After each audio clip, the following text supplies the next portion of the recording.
Hello, BookTube, and welcome back to a series of videos in which I read you a book. We are reading Jane Austen's Pride and Prejudice for Austen August, I guess is what one of you called it. And boy, oh boy, things have been hectic at Longbourn, the home of our heroines, the Bennett sisters, specifically Elizabeth and Jane Bennett. The awkwardness, a large part of the drama stems from the fact that thanks to the arcanery of Georgian legal law, the whole estate of Longbourn has been entailed elsewhere. It's been entailed out of the immediate family of Mr. Bennett. So when he dies, it's not like his oldest daughter, Jane, gets to just come into possession of Longbourn. It has to go to a man. And if there are no nearby male relations, it goes to the nearest male relation. In this case, a cousin called Mr. Collins.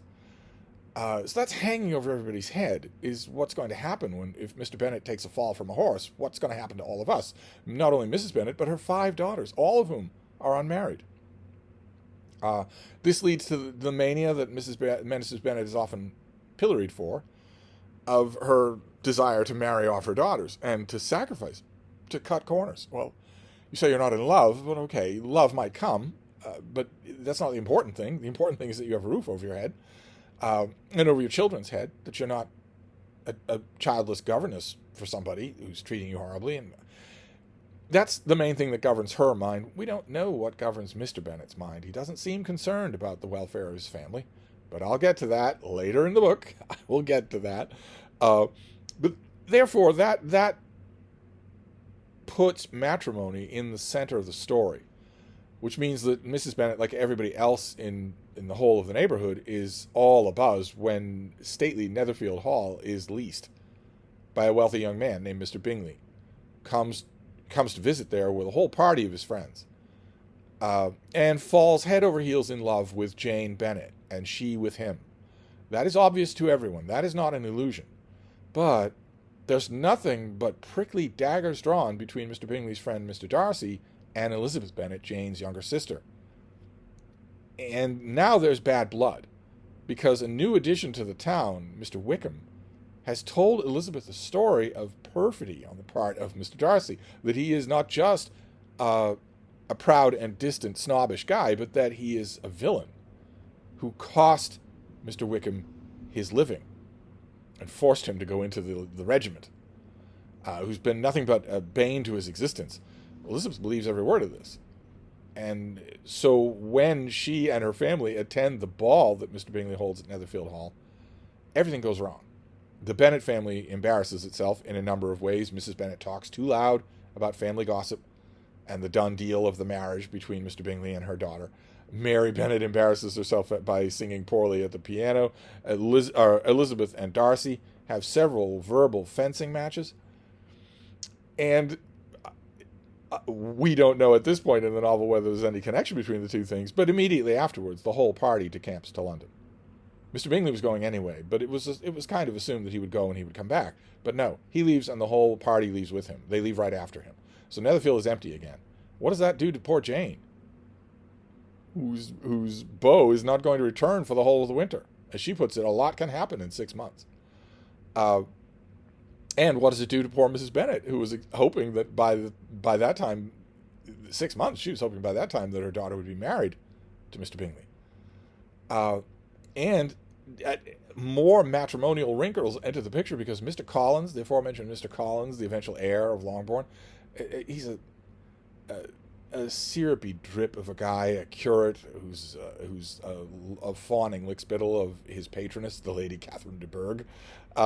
He comes to Longbourn, and his goal is to marry one of the Longbourn girls to sort of keep the estate in the family. And also, I get the strong impression, because he's thinking that fact will make him irresistible when he is irresistible in absolutely no other way.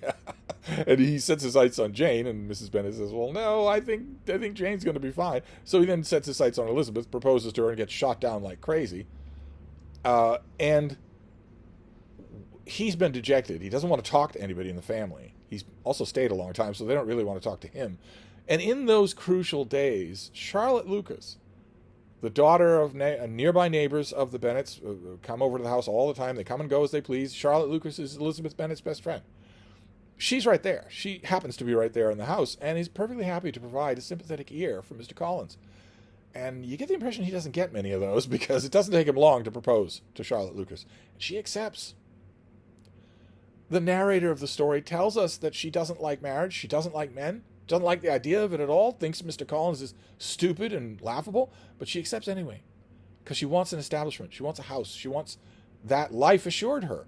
She's in a worse position than the Bennett girls. She's older than they are and not nearly as good looking. She accepts Mr. Collins. And Mr. Collins, she strictly tells him, keep it a secret. So he does and leaves. He's finally come to the planned end of his stay. But as this next chapter, we're up to chapter 23. This next chapter shows what we knew anyway, which is that you cannot keep a secret like this. No way. So this is chapter 23.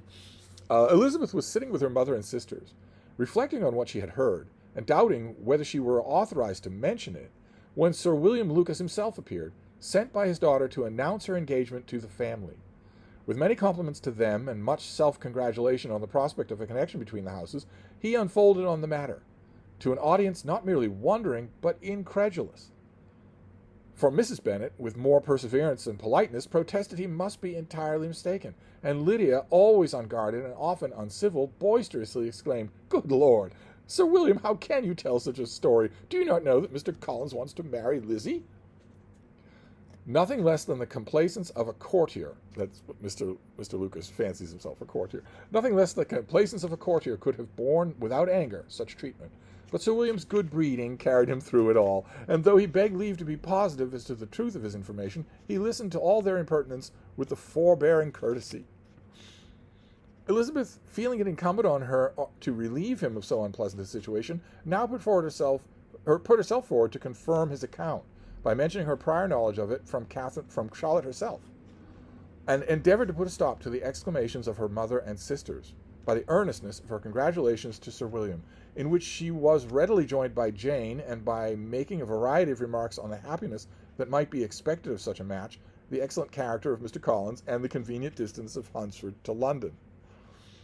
Mrs. Bennet was, in fact, too much overpowered to say a great deal while Sir William remained. But so soon had he left, then her feelings found a rapid vent, and I think we know who she's going to blame. This is a disaster for her. She has been lording it over Mrs. Lucas for days now. This is a disaster for her, and we know who's to blame for it in her mind. In the first place, she persisted in disbelieving the whole matter.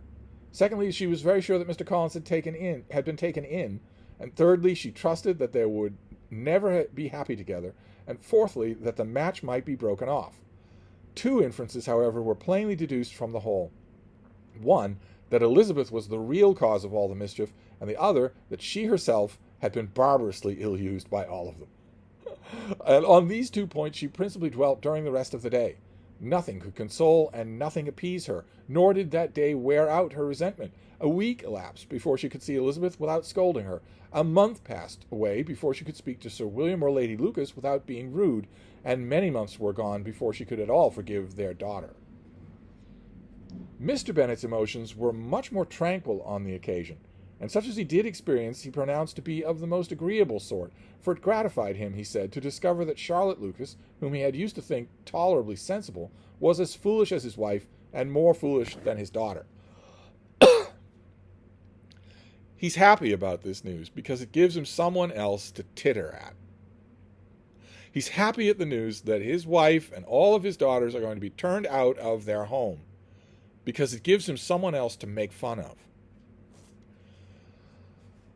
But I won't dwell on that. We'll come to it. Jane confessed herself a little surprised at the match, but she said little of her astonishment than of her earnest desire for their happiness, nor could Elizabeth persuade her to consider it as improbable. Kitty and Lydia were far from envying Miss Lucas, for Mr. Collins was only a clergyman, and it affected them in no other way than as a piece of news to spread at Meryton. Lady Lucas could not be insensible of triumph on being able to retort on Mrs. Bennet the comfort of having a daughter well married. She called at Longbourn rather oftener than usual to say how happy she was, though Mrs. Bennet's sour looks and ill-natured remarks might have been enough to drive happiness away. In this particular instance, it's no less than Mrs. Bennet deserves. She's been rubbing Mrs. Lucas's face in the fact that Jane is going to marry Bingley forever, ever since the first hint of it, including openly saying, well, I hope as much for your girls, although they're not as pretty as mine. In this case, it's deserved. She's got it coming. Although, it is a little heartless, right? I mean, we are talking about them being homeless. Between Elizabeth and Charlotte, there was a restraint which kept them mutually silent on the subject. I don't doubt it. I don't doubt it. It's a friendship that has been so radically altered that we can pretty much say it's been ended. And Elizabeth felt persuaded that no real confidence could ever subsist between them again. Her disappointment in Charlotte made her turn with fonder regard to her sister, of whose rectitude and delicacy she was sure her opinion could never be shaken, and of whose happiness she grew daily more anxious, as Bingley had now gone a week, and nothing was heard of his return.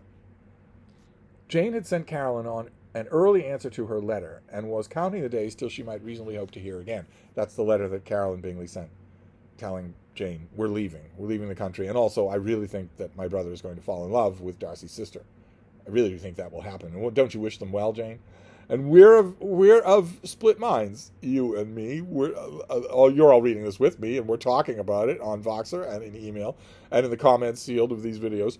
And we're of split mind on whether or not Caroline Bingley knows what she's doing and is just twisting the knife, or genuinely doesn't know. Jane certainly believes that Caroline Bingley doesn't know, that she could not be false. She might be shallow or intemperate, but she can't lie. And I know that we don't all think that. So, but one way or the other, that's the letter that's being referred to here. The promised letter of thanks from Mr. Collins arrived on Tuesday, addressed to their father, and written with all the solemnity of gratitude which a 12-month's abode in the family might have prompted. After discharging his conscience on the head, he proceeded to inform them, with many rapturous expressions, of his happiness in having obtained the affection of their amiable neighbour, Miss Lucas, and then explained that it was merely with the view of enjoying her society that he had been so ready to close with their kind wish of seeing him again at Longbourn, whither he hoped to be able to return on Monday fortnight. So it's not just I'll be back someday, he's coming in 2 weeks. For Lady Catherine, he added, so heartily approved of his marriage that she wished it to take place as soon as possible, which he trusted would be an answerable argument with his amiable Charlotte to name an early date for making him the happiest of men. Lady Catherine de Bourgh wants him to marry. I think we'll get to speculating on why she so ardently wants him to marry. I myself have the idea that she really doesn't care all that much and is just making conversation, but he is so eager to trip over himself, to do anything that she even slightly suggests, that he takes it as an imperative. I think he's overestimating how interested in him she is. But he writes to the family and says, I'll be there in 2 weeks. Which is not what anybody in the family wanted. And keep in mind that if the Lucases had held their tongue until this was a done deal, until an actual date was set, this letter would be a bombshell, because it would be Mr. Collins, an unimputable source, telling them all that he's going to marry Charlotte Lucas. Mr. Collins's return to Hertfordshire was no longer a matter of pleasure to Mrs. Bennett. On the contrary, she was as much disposed to complain of it as her husband. It was very strange that he should come to Longbourn instead of to Lucas Lodge. It was also very inconvenient and exceedingly troublesome. She hated having visitors in the house while her health was so indifferent, and lovers were of all people the most disagreeable. Such were the gentle murmurs of Mrs. Bennet, and they gave way only to the greater distress of Mr. Bingley's continued absence. Neither Jane nor Elizabeth were comfortable on this subject. Day after day passed without bringing any other tidings of him than the reports which shortly prevailed in Meryton of his coming no more to Netherfield the whole winter. A report which highly incensed Mrs. Bennet, and which she never failed to contradict as a most scandalous falsehood. So rumor is starting to spread in town that Netherfield is going to be empty all winter. We don't know where these rumors come from, but they always have a chain, right? Usually they don't come from nothing.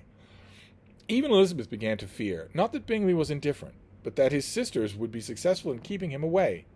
Unwilling as she was to admit an idea so destructive of Jane's happiness, and so dishonourable to the stability of her lover, she could not prevent its frequently recurring. The united efforts of his two unfeeling sisters and of his overpowering friend, that's Darcy, assisted by the attractions of Miss Darcy and the amusements of London, might be too much, she feared, for the strength of his attachment. I don't know. Well, From the scenes that we've seen, I don't doubt his attachment, but then again, we have from Bingley's own mouth that he's flighty. So, as for Jane, her anxiety under this suspense was, of course, more painful than Elizabeth's. But whatever she felt, she was desirous of concealing, and between herself and Elizabeth, therefore, the subject was never alluded to. But as no such jealousy restrained her mother, an hour seldom passed in which she did not talk of Bingley, express her impatience for his arrival, or even require Jane to confess that if he did not come back, she would think herself very ill-used. It needed all Jane's steady mildness to bear these attacks with tolerable tranquillity. Because keep in mind, I am the biggest fan of Mrs. Bennet, but she is unconsciously, incredibly wounding her daughter. This is a serious subject for Jane. Her heart is ready to break. But anyway, Mr. Collins returned with punctuality on the Monday fortnight, but his reception at Longbourn was not quite so gracious as it had been on his first introduction. He was too happy, however, to need much attention, and luckily for the others, the business of love-making relieved them from a great deal of his company. The chief of every day was spent by him at Lucas Lodge, and he sometimes returned to Longbourn only in time to make an apology for his absence before the family went to bed. So he's gone all day. He's over at Lucas Lodge, getting to know his sweetheart. Mrs. Bennet was really in the most pitiable state. The very mention of anything concerning the match threw her into an agony of ill humor, and wherever she went she was sure of hearing it talked of. The sight of Miss Lucas was odious to her. As her successor in that house, she regarded her with jealous abhorrence. Whatever Charlotte came to see them, she concluded her to be anticipating the hour of possession. And whenever she spoke in a low voice to Mr. Collins, was convinced that they were talking of the Longbourn estate, and resolving to turn herself and her daughters out of the house as soon as Mr. Bennet was dead. She complained bitterly of all this to her husband. I'm amazed to hear that Charlotte Lucas still visits the house. Why would she do that? Her relationship with Elizabeth has been frozen to ice. They can't talk about anything real, because Elizabeth had a momentary lapse of decorum and expressed her utter horror at the whole idea of marrying Mr. Collins. That's the thing you can't take back, and your friendship can't go on after that. And Mrs. Bennet is making no secret of what she thinks of Charlotte Lucas. Why would she continue to visit the house? But anyway, we have a conversation now between Mr. and Mrs. Bennet to wind up this chapter and also this part. We wrapped up Jane Austen July by reading the whole of part 1 of Pride and Prejudice. And I'll be on to part 2 next time. But first, the conversation. Indeed, Mr. Bennet, said she, it is very hard to think that Charlotte Lucas should ever be mistress of this house, and I should be forced to make way for her, and live to see her take my place in it. My dear, do not give way to such gloomy thoughts. Let us hope for better things. Let us flatter ourselves that I may be the survivor. This was not very consoling to Mrs. Bennet, and therefore, instead of making any answer, she went on as before. I cannot bear to think that they should all have all this estate. If it was not for the entail, I should not mind it. What should you not mind? I should not mind anything at all. Let us be thankful that you are preserved from a state of such insensibility. I can never be thankful, Mr. Bennet, for anything about the entail. How anyone could have the conscience to entail away an estate from his own daughters, I cannot understand. And all for the sake of Mr. Collins, too. Why should he have it more than anybody else?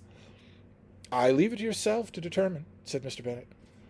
And that's how we end this chapter and the volume 1 of this book. I want to clarify here a little line at the end there when Mrs. Bennet says that. What did she say? What was her line? How anyone could have the conscience to entail away an estate from one's own daughters. She doesn't understand. I want to clarify there that she's not talking about Mr. Bennet there. She's talking about daughters, but she's not accusing him. He didn't make the entail. She can't help but think about it in her own circumstances. The entail was made in the previous generation, or more than that, before the Bennett girls existed. So she's not. I've had some students say that she thinks he is the one who created this device by which they're all going to be turned out on the street, and that's not true. That's not what she means in this case. She's talking about whoever made the entail. Obviously, wasn't thinking about her daughters. It's just more endearing examples of how utterly unself-conscious she is. But there we go.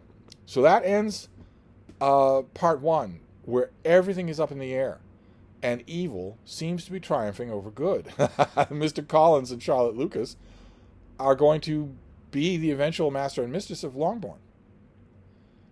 No Bennett girl is going to marry Mr. Collins, and also Mr. Bingley does not seem like he's going to return. When Jane worried that he was going to be gone the whole winter, Elizabeth implied that, well, the whole party probably won't return this winter, but he can come back anytime he wants. It's an easy trip. It's been a while, and he hasn't come back, and there's been no word directly. So we leave part one, book one of this book that was sold for a little over £100. Good Lord. We'll go on to book two next time. So I will see you then for Austen August. Thank you, book two.